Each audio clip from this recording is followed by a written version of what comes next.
श्री रामचंद्र चरणौ शरणं प्रपद्ये। ओम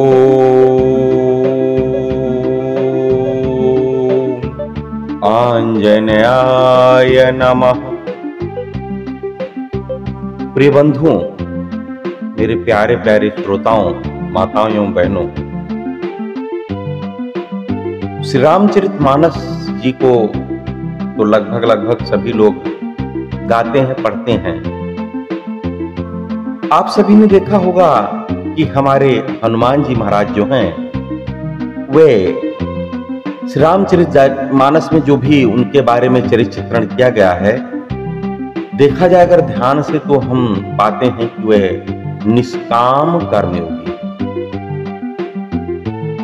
अच्छा, रामचरितमानस तो पढ़ना ही है, लेकिन मनुष्य को कहते नहीं यथा नामे तथा गुणे, उसका नाम ही है सुंदर कांड।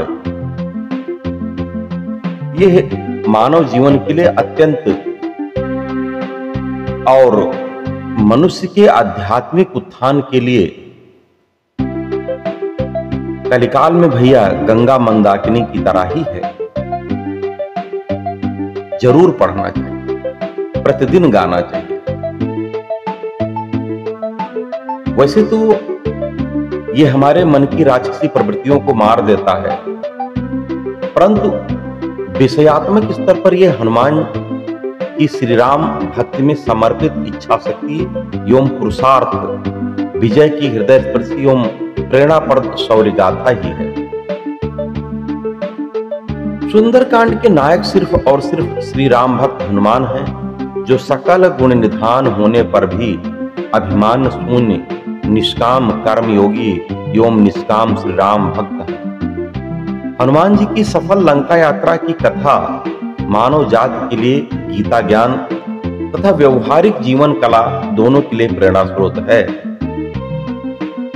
सुंदरकांड हनुमान जी के जोखिम भरे राम कार्य का नाटकीय काव्यखंड भी है, और इसलिए वस्तुतः सुंदरकांड हनुमान कांड ही है। अतुलित बलधामम और बुद्धि विवेक विज्ञान निधाना, ये सब होने के बावजूद हनुमान में कर्तापन का लेस मात्र भाव नहीं आया। हनुमान कभी कर्ता भाव में नहीं है। हनुमान जी हमेशा निष्काम क्रिया भाव में मगन रहते हैं। अब जैसे श्री राम दूत बन हनुमान जी की लंका यात्रा होती है। संपाति गीत के द्वारा सीता जी को लंका के अशोक वाटिका में होने का पता बताने के बाद विकट समस्या वहां समुद्र पार कर सीता का पता लगाने का हो जाता है। सभी वानर चुप हैं, शांत हैं। हनुमान जी को अपनी शक्ति तथा बुद्धि का पूर्ण ज्ञान है, लेकिन वो स्वयं के बारे में बोलना उचित नहीं समझते। अनुभवी तथा ज्ञानी जामवंत हनुमान जी की ओर देखकर प्रश्नवाचक मुद्रा में कहते हैं, का चुप साध रहो बलवाना। वे हनुमान जी को जगाने एवं प्रेरित करने के लिए दो महत्वपूर्ण जानकारियां उनके बारे में बताते हैं। पहला, कवन सो काज कठिन जग माही, और कहते हैं जो नहीं होए तात तुम पाही। और दूसरा कहते हैं, भैया सुनो हनुमान जी, राम काज लगी तब अवतारा। अब जब हनुमान जी इस शब्द को सुनते हैं ना, तो वे पर्वताकार होने लगते हैं। वहां एकत्रित संशय एवं अनिश्चितता भरे वानरों को लंका यात्रा के लिए स्वयं तैयार होने तथा प्रभु के कार्य की सफलता का भरोसा देने का सफल संकेत है। और यहां भी वो सख्त प्रदर्शन नहीं करते, अपनी शक्ति का कोई प्रदर्शन नहीं करते। अगर ऐसा ना करते तो उन छोटे छोटे नन्हे नन्हे जो बानर स्वरूप देव हैं, उनको कैसे विश्वास होता कि हनुमान जी ये काम करेंगे भी। तो वहां उन्होंने अपने आप को पर्वताकार दिखाया, लेकिन इसका यहां पर कतई ये मतलब नहीं था कि वो उन्होंने अपने शक्ति का प्रदर्शन किया हो। लंका यात्रा में हनुमान जी श्री राम जी के सेवा की भावनाओं से ओतप्रोत होते हैं। और राम कार्य को पूर्ण करना ही उनके जीवन का परम उद्देश्य होता है। इसलिए वह चलो हरस हिये धैर्य रघुनाथा, उनके राम काज कीन्हे बिन मोह कहां विश्राम के कथन में समर्पण भाव दिखता है।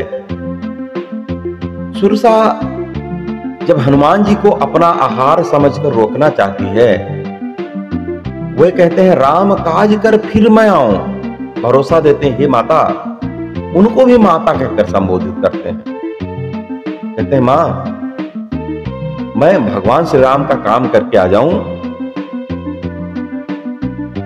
तब आप मुझे खा लो। जब सुरसा जी देखती है कि हनुमान जी सक्षम है, तो भी आशीर्वाद देकर कहते हैं राम काज सब करियो तुम बल बुद्धि निधान। अच्छा, एक चीज आपने और देखा होगा, हनुमान जी का बल हमेशा बुद्धि नियंत्रित है। बल तभी अच्छा होता भैया जब वो बुद्धि द्वारा नियंत्रित हो, और नहीं तो फिर वो विनाश का कारण हो जाता है। वैसे तो रावण भी बल बुद्धि का खान था, लेकिन रावण का बल बुद्धि पर हावी रहता था, या यूं कह लीजिए कि बुद्धि से अनियंत्रित बल व्यक्ति को अंध नकारात्मकता और विनाश की ओर ले जाता है। जबकि हनुमान जी को पूर्ण पता है कि बल का प्रयोग क्यों, कब, कितना, कहां और कैसे करना है। श्री राम प्रदत्त अंतरात्मा की आवाज ही उनके बल प्रयोग में मार्गदर्शक रहती है। लंका यात्रा में सुरसा के साथ हनुमान अपने बल बुद्धि का प्रयोग काफी समझदारी तथा होशियारी से करते हैं। सुरसा में मातृभाव पैदा करके अपनी यात्रा आसान करना चाहते हैं। सुरसा को दुगना ताकत का बोध कराना बल प्रदर्शन नहीं था। लघुरूप हो सुरसा के मुख से निकल जाना भी बुद्धि प्रदर्शन नहीं था, बल्कि राम कार्य को सफल करने की सफल युक्ति है। बल और बुद्धि दोनों में आवश्यकता अनुसार लचीलापन हनुमान जी के चरित्र की विशेष विशेषता है, और लंका यात्रा की सफलता के लिए आवश्यक भी है। यहां भी हनुमान में कर्ता अभिमान भाव नहीं है। श्री राम के प्रति समर्पित सेवा भाव है, लेकिन समुद्री राक्षसी जब छल कपट कर हनुमान जी को पक्षियों की तरह फंसाना चाहती हैं, तब हनुमान जी बल प्रयोग से उसका विनाश कर तुरंत समुद्र पार चले जाते हैं। और वैसे ही उसी तरह से लंकिनी नामक राक्षसी जो हनुमान को अपना आहार समझती है, उस पर वह घूंसे का प्रहार कर उसे असहाय कर देते हैं। अब आप समझ रहे हैं ना, कहां कितना बल लगाना है और कहां कितना बल दिखाना है। जब लंका पहुंचते हैं तो विभीषण से मुलाकात में भी हनुमान जी राजनयिक व्यवहार कुशलता का प्रदर्शन करते हैं तो ऑलरेडी विद्यावान। देखो, विद्वान और विद्यावान में अंतर है।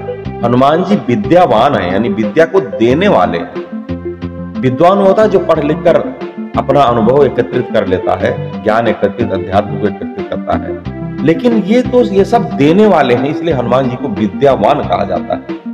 गुणी है, अति चातुर है। हनुमान चालीसा में आया है, विद्यावान गुणी अति चातुर, राम काज करिबे को आतुर। वो बस हनुमान जी का यही उद्देश्य रहता है कि श्री राम जी इशारा करें और हम चट से इस कार्य को प्रतिपादित कर दें।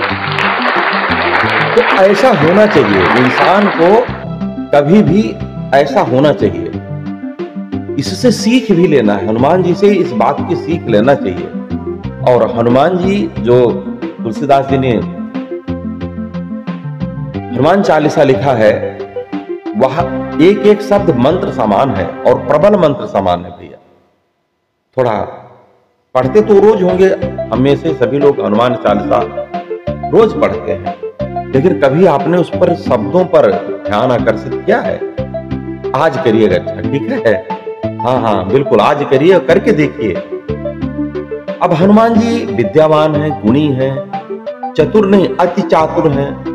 हनुमान जी को श्री राम नाम के उच्चारण के साथ जागते और विभीषण संत सज्जन लगते हैं। राम नाम कहि सुमिरन कीना, हृदय हर्ष कपि सज्जन कीना।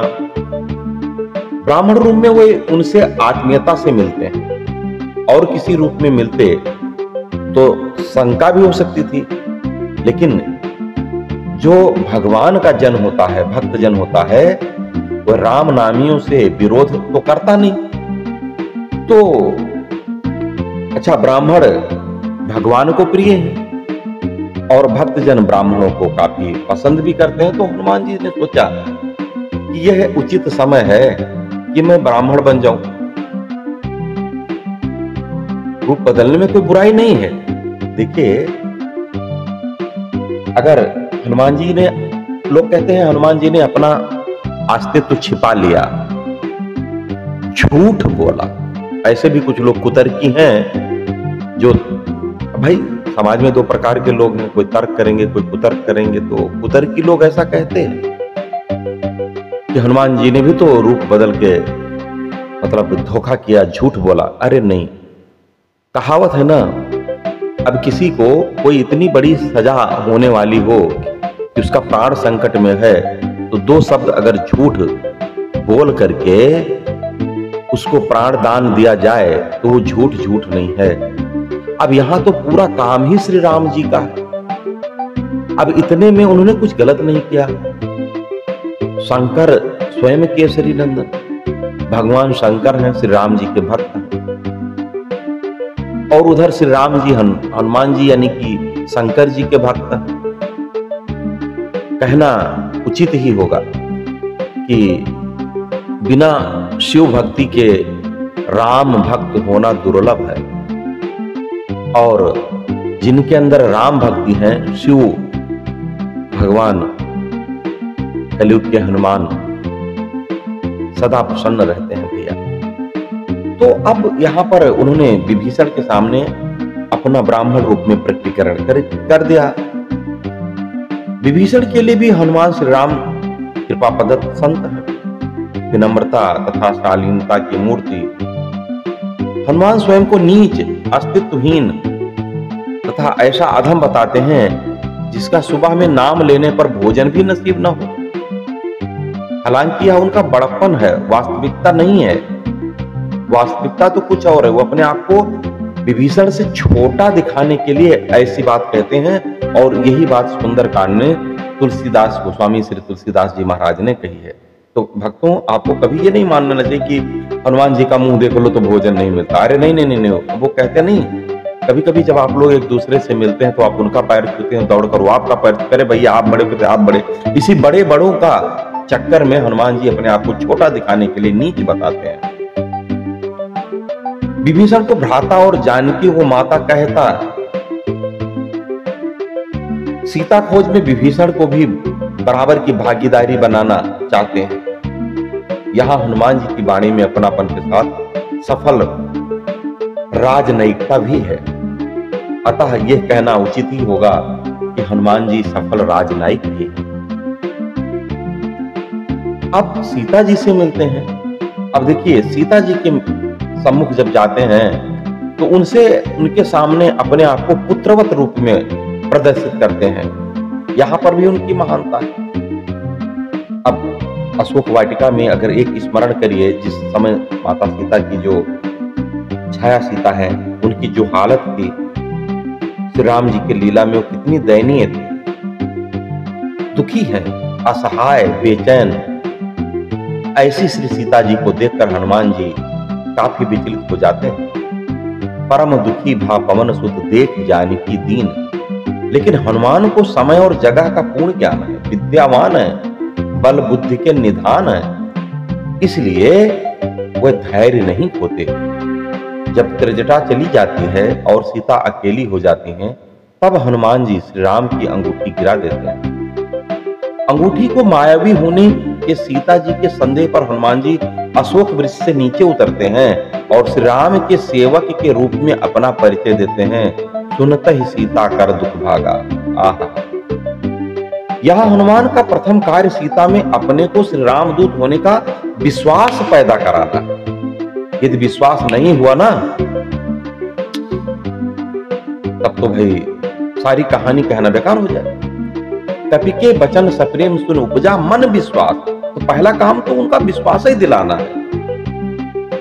अब हनुमान जी का दूसरा महत्वपूर्ण कार्य बेचैन तथा असहाय सीता में श्री राम के लौटने तक धैर्य पैदा कराना है, क्योंकि वह सीता जी की त्रिजटा से आत्मदाह करने की बात सुन चुके हैं। वो कहते हैं रघुपति कर संदेश तब सुन जननी धैर्य धीर, हे मां धीरज धर के जो भगवान ने हमको संदेश वाहक बनाकर भेजा, जो संदेश दिया है, अरे उसे जरा सुनिए तो।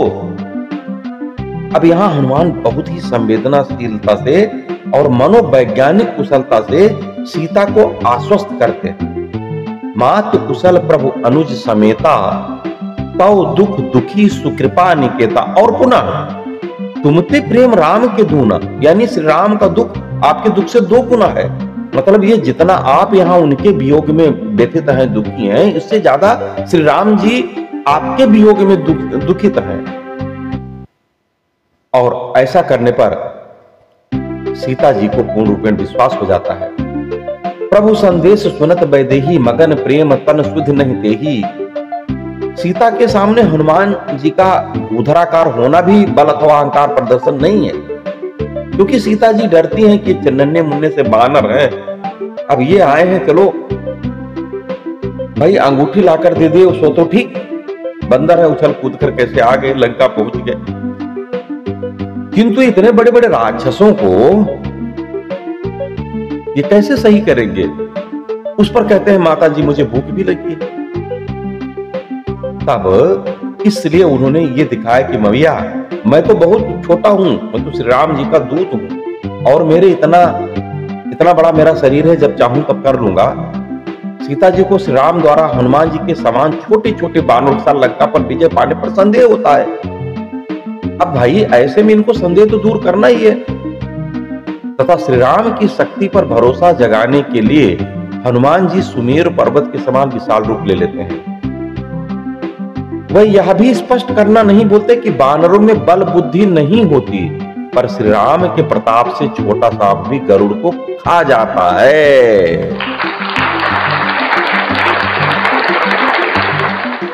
अब हनुमान जी एक कौतुक भी दिखाना चाहते हैं, रावण को भी तो ट्रेलर देना है, नहीं तो भगवान शंकर और मां अन्नपूर्णा जो सबको भोजन देती हूं, माता अन्नपूर्णा के दुलारे हमारे भोलेनाथ, उनको भूख लगने लगी तो कौतुक तो करना है। सीता माता जी से कहते हैं माता मुझे भूख लगी। यहां पर फल खाने की उनकी चाह रावण से मिलने की युक्ति मात्र है। हनुमान जी को फल खाने की चाह भूख से प्रेरित नहीं है। दुखी सीता का ध्यान हटाना और श्री राम जी के भक्ति के प्रताप का एक और परिचय देना बहुत आवश्यक है। सीता जी के द्वारा भयंकर राक्षसों से बाघ की रखवाली की बात कही जाने पर हनुमान आश्वस्त हो जाते हैं। तिनकर भय माता मुहि नाहि, जो तुम सुख मानहु मन माहि। हनुमान जी के बल एवं बुद्धि को जानकर सीता जी ने रघुपति चरण हृदय धर तात मधुर फल खाओ, फल खाने की आज्ञा देती हैं। वस्तुतः फल खाना तथा पेड़ तोड़ना तो एक बहाना है। मेघनाथ के ब्रह्मास्त्र में बंधना भी हनुमान जी का एक नाट्य क्रिया है, वो भी राम काज के लिए। भगवान भोलेनाथ शंकर जी पार्वती मां से कहते हैं प्रभु कारज लगी कपि बंधावा। इन्हीं कार्य के कारण ही वे रावण के पास जाने में सफल हो जाते हैं। रावण को श्री राम का शांति एवं शक्ति संदेश देना भी जरूरी है। यहां पर हनुमान जी को, चारे हनुमान जी सरल हृदय, अब रावण को अपना परिचय उन श्री राम के दूत के रूप में कैसे दें? इसके लिए तो युक्ति करना पड़ेगा। जिनकी पत्नी को वह छल कपट से हर कर ले आया है, हनुमान जी जानते हैं कि यहां प्रारंभ में उनके लिए आक्रामक होना ही बचाव है। भाई देखो, जो आक्रामकता है ना, बहुत जरूरी तब हो जाती है जब किसी अच्छे कार्य को प्रतिपादित करना हो तो हमें थोड़ा उसमें वेग लाना पड़ता है, स्पीड अप, इसको कहते हैं नहीं, स्पीड अप करना पड़ता है कार्य को। तो भगवान ने कहा थोड़ा हम भी अपना थोड़ा स्पीड अप करके काम को दिखा दें रावण को। तब उन्होंने थोड़ा सा, बस उसी में थोड़ा सा युक्ति लगाई कि रावण को हतोत्साहित अगर कर दिया जाए तो हो सकता है बिना युद्ध के भी काम बन जाए। हालांकि हनुमान जी तो स्वयं शिव जी हैं, शंकर सुवन केसरी नंदन, तेज प्रताप महाजगवंदन। लेकिन अब जब प्रभु स्वयं लीला कर रहे हो भैया, तो भक्त क्यों ना उनके साथ लीला के आनंद उठाए। रावण को हतोत्साहित करने के लिए युद्ध में बाली ने उसके साथ क्या किया था, इसकी छोटी सी चर्चा कर देते हैं बस। साथ ही बहुत ही सरलता के साथ कहते हैं कि उन्होंने भूख के कारण फल खाए और बंदर स्वभाव के कारण पेड़ तोड़े। ये भी स्पष्ट कर देते हैं कि श्री राम के कार्य के प्रति हम समर्पित हैं, इसलिए उसे मेघनाथ के ब्रह्मास्त्र में बंधने से कोई शर्म नहीं है। मोह न कच्छ बांधे कई लाजा, लाजा मतलब श्रम, कोई श्रम नहीं उनको, वो बिल्कुल शर्मिंदा नहीं होते। कहते हैं कीन चाहो निज प्रभु कर खाया। हनुमान जी को ब्रह्मास्त्र में बंधे होने के बाद भी रावण के सामने कोई भय नहीं है। जिसकी सुरक्षा प्रभु राम करें उसे भय कैसा। श्री हनुमान जी महाराज कहते हैं कि जब तक रावण अपने घमंड भाव का त्याग नहीं करता, श्री राम के शांत संदेश का असर नहीं होता, तब तक मुझे चैन नहीं है। फिर भी अपनी राजनयिक कुशलता का परिचय देते हुए हाथ जोड़कर श्री राम का शांति दूत संदेश देते हैं कि वह अपना अहंकार तथा अनिपुण व्यवहार त्याग कर सीता जी को श्री राम के पास लौटा दे और स्वयं लंका पर एक छत्र राज करता रहे। लंका अचल राज तुम करहु। ज्यों ही रावण अनुसुनी करता है, हनुमान जी की भक्ति, ज्ञान, वैराग्य तथा नीति मिश्रित हित की बातों को हंसकर लेता है, तब हनुमान जी गंभीर हो जाते हैं। क्या हो जाते हैं? बोलो बोलो। हनुमान जी गंभीर हो जाते हैं और श्री राम का शक्ति संदेश चेतावनी भरी बावड़ी में देने लगते हैं। कहते सुन दस कंठ कहो पर रोपी, विमुख राम त्राता नहीं कोपी। और इसलिए हनुमान जी की सात्विक सलाह है, मोह मूल बहुसूल प्रद त्यागो तम अभिमान। और श्री राम जी के शरण होकर अपना कल्याण करो, क्योंकि राम विमुख संपत्ति प्रभुताई, जाय रही पाई बिन पाई।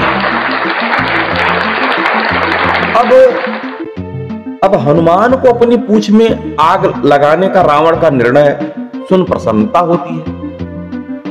भाई यदि कोई कहे कि भाई आइए आपके जो है किसी अंग को जला दे, तो आप खुश होंगे या दुख होंगे? या आपके मन में तो आएगा बस उठाओ भैया, आजकल तो बस इसको मार ही दो। लेकिन नहीं, यहां पर वो खुश होते हैं, क्योंकि पहले भगवान शनि से प्रतिज्ञा ले चुके हैं, कह चुके हैं कि भाई देखो हम आपकी मदद किए देते हैं, लेकिन एक बात है, यदि कोई आपके दिन या हमारे दिन, मंगल के दिन या शनिवार के दिन यदि कोई भक्त मेरा नाम लेता है तो उस पर अपना प्रकोप मत करिएगा। और उधर ये भी डिस्कस कर लेते हैं शनिदेव से कि भाई एक बात बता, है तो ये सोने का लंका, और हमने तो सुन रखा है कि सोना जितने पिघला उतने कुंदन बनता है भाई, उतना निखरता है, तो जलेगा कैसे? हमको तो इसको दृष्टि लगाना है, कालिक बनाना है, रावण को जताना है कि देख तेरा समर्थ हमारे भगवान श्री राम जी के आगे कुछ नहीं है। शनि देव कहते हैं प्रभु अब आपने हमारी इतनी सहायता की है तो इस भक्त को भी तो कुछ मौका दीजिए, हम आपके साथ हैं ना, आप कार्य करिए और जो सहयोग बनेगा हम भी करेंगे। हनुमान जी कहते नहीं भाई नहीं, हमें श्री राम जी के कार्य को तो हमें अकेले ही करने दीजिए, लेकिन हाँ बस इतनी बात है कि आप हमको मानने वालों को, हमारे मानने वालों को, श्री राम जी के मानने वालों को, भगवान के भक्त पर कभी अपनी कुदृष्टि न डालना, क्योंकि आप न्याय के देवता हैं। न्याय जरूर करिए, लेकिन न्याय में ये देखना कि उसमें पुण्य का पलड़ा कितना भारी है। आहा, यानी भगवान शंकर जी जो स्वयं हनुमान जी की भूमिका में है, उनको यहां भी अपने भक्तों का ख्याल है। ओम नमः पार्वती पते हर हर महादेव। भैया अभी भी वो भूले नहीं हैं। कितने हैं, कैसे हैं हमारे भोलेनाथ, यथा नामे तथा गुणे, वहां भी वचन ले ही लेते हैं शनिदेव से। चलो भाई आग लगा दो, अब आप कह रहे हो आग लगाना है तो लगा दो, और कहता मत लगाओ। जब सुनते हैं ना कि रावण जो है हमारे पूंछ में आग लगाने की बात कर रहा है, मन में सोचते हैं भाई सहाय सारद में जाना, क्योंकि अब इनका काम आसान होने वाला है। आग लगते ही हरि प्रेरित 49 पवन चलने लगते हैं और हनुमान श्री राम का नाम ले अट्टहास करते हुए लंका को जला श्री राम का शक्ति संदेश देने में सफल हो जाते हैं। अब इधर से अच्छा बताइए, श्री राम जी ने अपनी अंगूठी दी थी, यहां से वो गए थे तो किसके दूत बने? बोलो। हाँ हाँ हाँ बताइए किसके बने? श्री राम जी के बने। अब भाई कोई अलग से तो डाकिया की व्यवस्था तो होगी नहीं वहां। अब श्री राम जी के दूत तो यहां से बन कर गए, इनका संदेश उन्हें पहुंचाया और कुछ तमाशा दिखाया। अब वहां से भी तो लौट के संदेश लाना है। अब भगवान की प्रेरणा है भैया, श्री हनुमान जी अब सीता माता जी के दूत बनते हैं और श्री राम के पास लौटते हैं। श्री हनुमान जी श्री राम दूत बन लंका जाते हैं, परंतु लंका दहन के बाद वो सीता दूत बन लंका से लौटते हैं। वह केवल सीता जी की चूड़ामणि के वाहक नहीं है, उनकी व्याकुलता, अकेलापन तथा श्री राम विहीन अनाथ जीवन के दुखी भावनाओं के भी वाहक हैं। हनुमान संवेदनशीलता एवं कुशलता के साथ सीता के अश्रुपूरित संदेश सीता कै अति विपत्ति विशाला राम जी के पास पहुंचाते हैं और बताते हैं कि कैसे राम विरह में सीता माता असहाय और प्राण विहीन सी हो रही है। श्री हनुमान जी का यह संदेश राम को दुख विह्वल एवं बेचैन कर देता है। सुन सीता दुख प्रभु सुखैना, भरी आए जल राजीव नैना। काम तो कराए, रावण को तो डरा दिया, उनके एक पुत्र को तो साफ ही कर दिया जिसका नाम था अक्षय कुमार। क्षय, क्षय मतलब नष्ट, और अक्षय मतलब जिसका कभी नाश ना हो, उसको भगवान ने वहीं लपेट दिया। तो अब वहां तो अब देखिए ऐसा है कि मेन जो जिसको जो मतलब अमर होना दूसरी बात है, लेकिन यहां पर तो वो कभी वो नष्ट ही नहीं होता। वो तो राक्षस है, सकता उसको तो छिपकली पूछे समझो, इधर निकली नहीं उधर वो फिर तैयार है। तो पहले हनुमान जी ने, क्योंकि हनुमान जी है कौन, बार बार कहने से क्या हो सकता है, शंकर स्वयं केसरी नंदन है और प्रलय भगवान शंकर के ही अधीन है, निर्माण ब्रह्मा के अधीन है ना। तो प्रलय भगवान शंकर के और पालन श्री नारायण विष्णु करते हैं। तो जब प्रलय उन्हीं के अधीन है, तो जिसको भैया राखें वो रहे और जिसका सफाया कर दे वो साफ हो जाए। हनुमान जी लौटकर आते तो हैं श्री राम जी के पास, लेकिन अपना काम करने का श्रेय भैया वो कभी नहीं लेते, कभी नहीं। करी आए प्रभु काज, सभी बानर खुश। सुग्रीव जी श्री राम जी से कहते हैं, नाथ काज कीन्यो हनुमाना। जामुन भी श्री राम जी को ही कर्ता मानकर कहते हैं, प्रभु की कृपा भयो सब काजू। जब श्री राम हनुमान को ही कर्ता एवं अपना सबसे बड़ा उपकारी बताते हैं, तो हनुमान जी विनम्रता पूर्वक समर्पित होकर चरण छू लेते हैं, पांव पकड़ लेते हैं और बड़े ही भावपूर्ण ढंग से इनकार करते हैं। क्या कहते हैं? सो सब तव प्रताप रघुराई, नाथ न कछु मोरी प्रभुताई। बिल्कुल नकार देते हैं कि नहीं प्रभु, ये हमारा काम नहीं है, ये तो सब आपकी प्रताप है प्रभु। यहां भी अपनी सीमा की ज्ञान और मर्यादा अनुशासित हनुमान जी अपने को निमित्त मात्र ही मानते हैं और लंका में अपने सभी कार्यों का सारा श्रेय श्री राम जी को ही देते हैं। अतः हनुमान जी की लंका यात्रा में केवल कर्तव्य बोध का भाव है, फल आकांक्षा बोध का कतई नहीं। सही कहा ना? सीता खोज में श्री राम जी को हमेशा अपने हृदय में धारण करने, उन्हीं को कर्ता मानने तथा उनकी कृपा पर अटूट विश्वास रखने के कारण हनुमान जी हमेशा चिंता रहित निर्भय भाव में रहते हैं। जय जय श्री सीताराम। अब देखो भगवान का भक्त में विलय कैसे है। हनुमान जी के लिए महानतम ईश्वरीय कृपा तथा मुक्ति का क्षण आता है जब श्री हनुमान जी को लंका से लौटने पर अश्वपूर्ण नेत्रों के साथ गले लगा लेते हैं। उनके लिए यह अप्रत्याशित तथा अकल्पित चमत्कार है। प्रभु श्री राम कृतज्ञ भाव से कहते हैं कि हनुमान जी, आपके समान दुनिया में कोई मनुष्य, मुनि अथवा शरीरधारी उपकारी नहीं है। सुन सुत तो ही हुरिण में नाही। प्रभु की अनवत अश्रुधारा में श्री हनुमान जी स्वयं अश्रुपूरित खूब बहने लगते हैं। सुन प्रभु बचन बिलोक मुख, गात हरस हनुमंत, चरण पर्यो प्रेमाकुल, त्राहि त्राहि भगवत। भगवान और भक्त दोनों अश्रुपूरित हैं, दोनों एक दूसरे के प्रति कृतज्ञ और समर्पित हो रहे हैं। यही तो है असली भक्ति। इस मार्मिक क्षण में श्री राम और श्री हनुमान जी भगवान एवं भक्त प्रेम से एक हो जाते हैं। यही सुंदर कांड का सुंदरत्व है भैया, सुंदर स्वरूप है।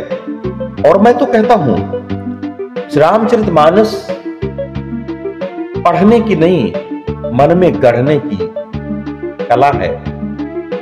उसे पुस्तक, किताब, बुक कहना तो अक्षम्य अपराध ही है। कोई भी भक्त हो जो भगवान का हो, जो हनुमान जी को मानता हो, श्री राम जी को मानता हो, उसे कम से कम सुंदर कांड का 2, 4, 10 चौपाइयां तो प्रतिदिन मनन और पठन करना चाहिए। और हनुमान जी का जो चालीसा, हनुमान चालीसा, उसे तो नित्य पढ़ना चाहिए भैया। मैंने स्वयं देखा है, आजमाया है कि कोई भी कठिन काम हो, कहीं भी आप जो है अलती पलती मार के बैठ जाइए भैया, रीढ़ सीधी कर लीजिए, भगवान श्री राम और हनुमान जी का नाम करके, और 11 बार आपके पास हनुमान जी का चित्र है तो बहुत अच्छी बात है, सामने घी का दीपक जला लिया।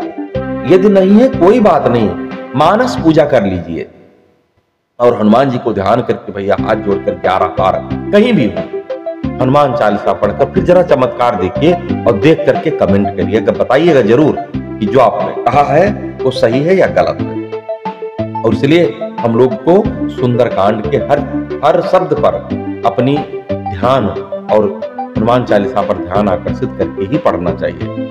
जय जय श्री सीताराम।